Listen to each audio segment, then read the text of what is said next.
हरिओम। अभी हम ऋषि प्रसाद का अध्ययन करेंगे और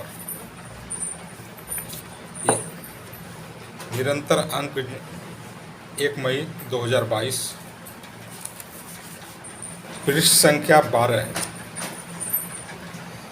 कितने ही तीर्थों में नहा लो, लेकिन आत्म तीर्थ में नहीं नहाए तो सभी तीर्थ यात्रा बाकी है। देवऋषि नारद जी जयंती 17 मई। पूज्य बापू जी। देवऋषि नारद जी ने बहुत परोपकार किए। इनका शीर्षक पहले सुन लें। उस एक को नहीं जाना तो सब जानकर भी क्या जाना। देवऋषि नारद जी ने बहुत परोपकार किए, बहुत शास्त्र पढ़े, बहुत लोक मांगल्य के काम किए। नारद जी ने के लोक मांगल्य का पुण्य उदय हुआ। उनके मन में विचार उठा कि जिनको पाने के बाद कुछ पाना बाकी नहीं रहता, जिसको जानने के बाद कुछ जानना बाकी नहीं रहता, और जिसको जानने से व्यक्ति शोक मुक्त हो जाता है, वह तो मैंने नहीं जाना, वो तो मैंने नहीं पाया। नारद जी पैदल यात्रा करते करते जहाँ सनकादि ऋषि एकांत अरण्य में रहते थे, वहाँ पहुँचे। दंडवत प्रणाम किया और उनमें गुरु भाव रखते हुए स्तुति की। हालांकि सनकादि ऋषि भी ब्रह्मा जी के पुत्र हैं और नारद जी भी। सनकादि ऋषि है पुरखों के पुरखे, किंतु योग बल से सदा 5 साल के ही नन्हे मुन्ने दिखते हैं। वस्त्रहीन भी रहे तो पवित्र बालक ही हैं। उनमें तीन तो बनते हैं, सत्संग सुनाने वाले श्रोता, और एक बनते हैं वक्ता, और ब्रह्म चर्चा परमात्म सुख की बात करते हैं। उनके पास नारद जी गए, बोले, प्रभु मैं आपकी शरण आया हूँ।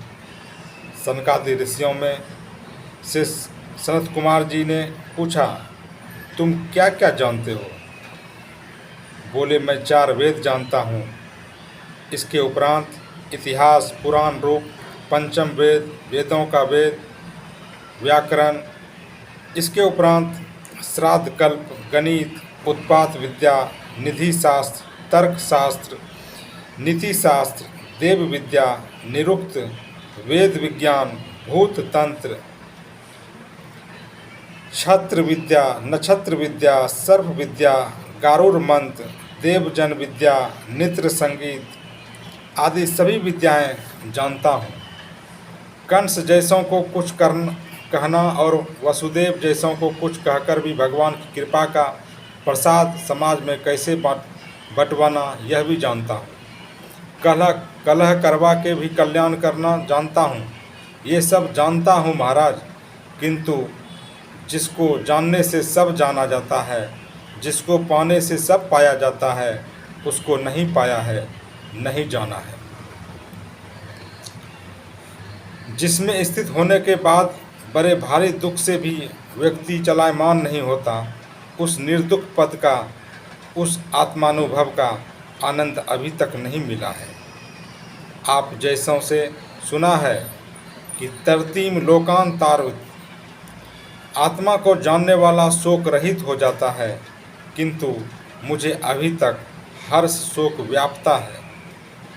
मनुष्य जीवन में अगर शोक रहित नहीं हुए, परम पद नहीं पाया, तो जीवन पशु की तरह व्यर्थ है। पशु तो अपनी पशुता के कर्म काट के मनुष्यता की तरफ आ रहा है, और मनुष्य अगर वह परम पद नहीं पाता है तो मनुष्यता खोकर पशुता की तरफ जाएगा, प्रेत योनियों में जाएगा। मनुष्य जीवन का यही फल है कि शोक से पार हो जाएं, भय से पार हो जाएं। शोक बीते हुए का होता है और भय आने वाला का होता है। प्रतिष्ठा चली न जाए, धन चला न जाए, इसका भय रहता है। सत्ता और स्वास्थ्य चला न जाए इसका भी भय रहता है। कहा गया है, निर्भय जपो सकल भय मिटे, प्रभु कृपाते प्राणी छूटे। आप उस निर्भय को अपना मानिए, जपिए। जो पहले आपका था अभी है, बाद में रहेगा। आपकी कुर्सी पहले नहीं थी, बाद में भी नहीं रहेगी। उस समय भी वो अब भी समय की धारा में नहीं की तरफ जा रही है। शरीर, पद, सत्ता भी नहीं की तरफ जा रहे हैं। जो नहीं था उसको नहीं मान लो, फिर उसका उपयोग करो। तत्परता से व्यवस्था करो, तत्परता से व्यवस्था करो, पर उसको सत्य मत मानो। और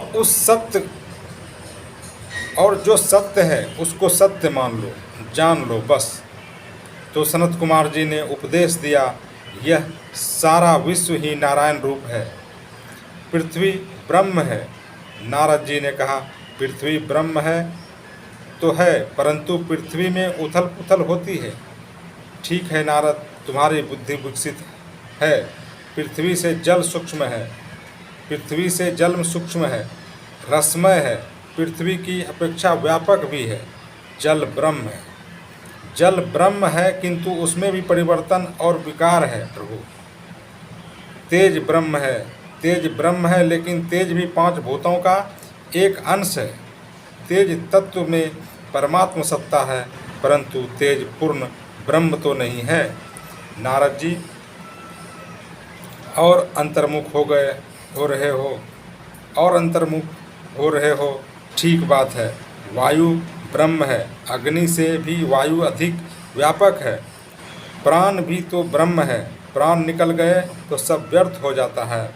पेड़ पौधे में भी चेतनता प्राण से ही है, और मनुष्यों, जीव जंतुओं और जहाज का गमनागमन भी तो प्राण बल के से है, हवा से ही होता है। साथियों, अगर आपने इस चैनल को अभी तक सब्सक्राइब नहीं किए हैं तो सब्सक्राइब कर लें। गतांक भाग कल पढ़ेंगे क्रमशः ऋषि प्रसाद का। और अगर आप फेसबुक पर इस वीडियो को देखते हैं तो पेज को लाइक करें, और यूट्यूब पे देख रहे हैं तो सब्सक्राइब करके कमेंट करें। हरि ओम।